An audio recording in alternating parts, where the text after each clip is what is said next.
Okay, Algebra 2 students, here's a video for example 4 for section 5.4, solving an equation with rational exponents. What are the solutions to the equation?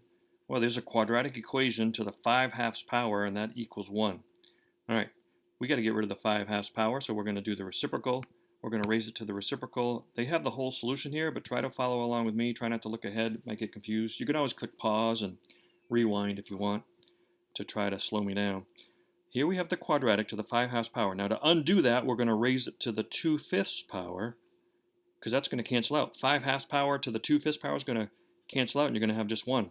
So you're going to have x squared plus 5x plus 5 to the first power, which is just itself. Okay? But if you do that to the left-hand side, you got to do it to the right-hand side. The nice thing about the number 1, you can raise it to any power, and it's going to come out to 1. 1 to the 2/5 power is 1. Now that you have this, notice it's a quadratic equation. So we want to set it equal to 0 by subtracting 1 from both sides and getting x squared plus 5x plus 4 equals 0. Okay? Then if you need to, you can use a quadratic formula, but I always hope that it factors nicely, and it does. Factors of positive 4, that when you add them together you get 5. That's going to be a plus 4 and a plus 1. That means x plus 4 could be 0, therefore x equals negative 4. Or x plus 1 could be 0, which means x could be negative 1. So we have negative 4 and negative 1 are the answers, but now we need to check to see if either of those is an extraneous root. So we would plug negative 4 into this original equation and see if it comes out to 1. We would plug negative 1 in and see if it comes out to 1. And they did that here. It turned out in both cases, you can pause and look at that longer if you want, but it came out to 1 equals 1 and 1 equals 1. So both roots worked. So there were no extraneous roots. Okay? Trying to go faster because this is like a 10-minute video and try to save you some time. Here's another one. What to do now when we have a fractional exponent here and we have another exponent here? The process is to get rid of the fractional exponent first. So we're going to go multiply both sides. Or actually, we're going to raise both sides to the 2/3 power. Okay, and again, they're going to show the whole solution, but try to follow along with me.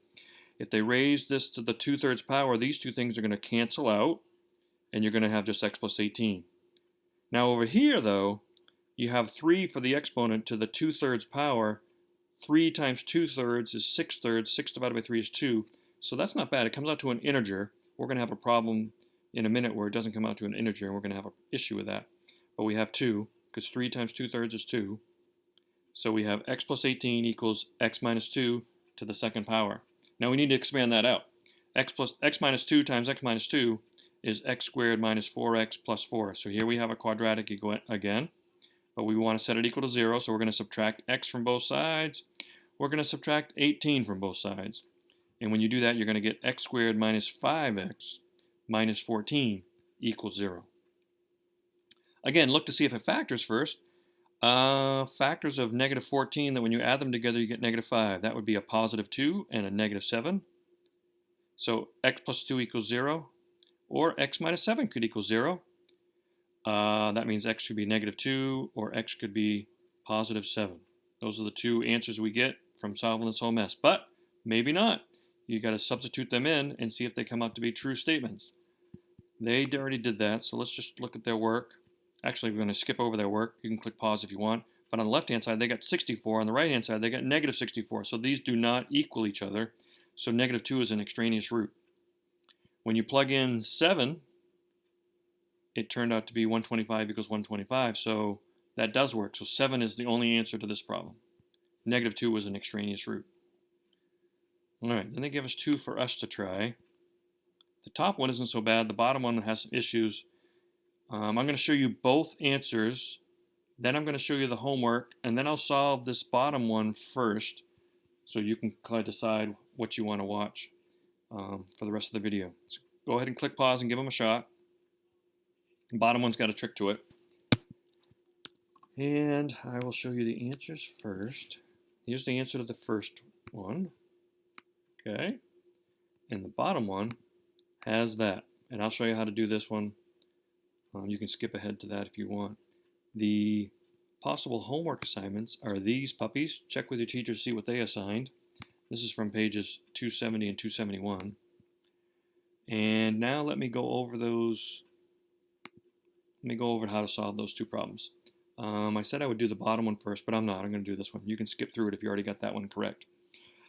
We have this expression to the 3/2 power, and I need to isolate that first. So I need to add 14 to both sides. And when I do, I'll get this mess equals -6 plus 14 is 8. Now, I need to get rid of the fractional exponent. So I'm going to raise this to the 2/3 power. I also need to raise this to the 2/3 power to keep it balanced. Blah, blah, blah to the 2/3 power, they cancel out. And you're left on the left-hand side with x squared minus 3x minus 6. That's what we wanted to do. We want to get rid of. On the right-hand side, we have 8 to the 2/3 power, which I guess you could type into the calculator, but I'm trying to do as much as I can without a calculator. 8 is 2 to the 3rd power, knowing my bases. I need to raise that to the 2/3 power. Power to a power, we're going to multiply. 3 times 2/3 is 6/3, which is 2. So this exponent here turns out to be 2, because 3 times 2/3 is 2. So I really have 2 to the 2nd power, which is 4. Okay? Now we have a quadratic. We have to set it equal to 0, so we're going to subtract 4 from both sides, and I'm going to get x squared minus 3x minus 10 equals 0. And I'm going to try to factor that. Factors of -10 that add up to -3. That would be a -5 and a +2. That means the two roots are +5 and -2. And I've already seen the answer, but if I didn't know the answer, I would have to test -2 out. And then I would have to test 5 out to see if it's an extraneous root. Turns out neither one of them is an extraneous root. I'm not going to go through all that. Those two are the answers. Now this one here didn't come out very nicely at all. We have 2 as an exponent here, and we have 5/2. So the process is to get rid of the 5/2 first by raising it to the 2/5. That will undo this, and you'll have just x minus 10. But if you do that to the right-hand side, you need to do it to the left-hand side too. So we need to raise this to the 2/5 power, and this is where an issue is going to come in. X plus 8 to the 2nd power to the 2/5 power, you need to go power to power. You need to multiply those together, and you're going to not get an integer. So we have, Houston, we have a problem. 2 times 2/5 is 4/5. So now they didn't really show us how to do this. Well, maybe your math teacher has a way of showing you how to do this by hand. I don't know off the top of my head, and I didn't find it in the book, so I'm going to go right to a graphing calculator. Now, I cheated a little bit, and I've already typed it in. You can type in this equation or the original equation. I guess I don't know why I'm circling it, what's in black.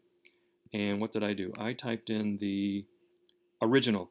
I typed in x plus 8 quantity squared as y equals as y1, and for y2 I typed in x minus 10 to the 5/2 power. Now 5 over 2, 5 divided by 2 is 2.5, so that's why there's a 2.5 right there. And I also took the liberty of changing my window. It doesn't really work unless I extended this out to 40 for the x values, and the y values I had to go up to 2,000. Well, maybe not that high, but I did. And it worked. The graph, it didn't show you. Well, this is the first one, and then this was the second one, and they cross right here. So then I would go to calculate intersect, and there's other ways. You know how to find the intersection of two lines, but one way is to go calculate intersect. Calculate intersect. There's my first curve, yes. There's my second curve, yes. Guess I don't have to. It's just going to show me the closest one. Turns out there was only one solution right here at about 27.3, and if you remember the answers that I showed earlier, about 27.3 is the answer.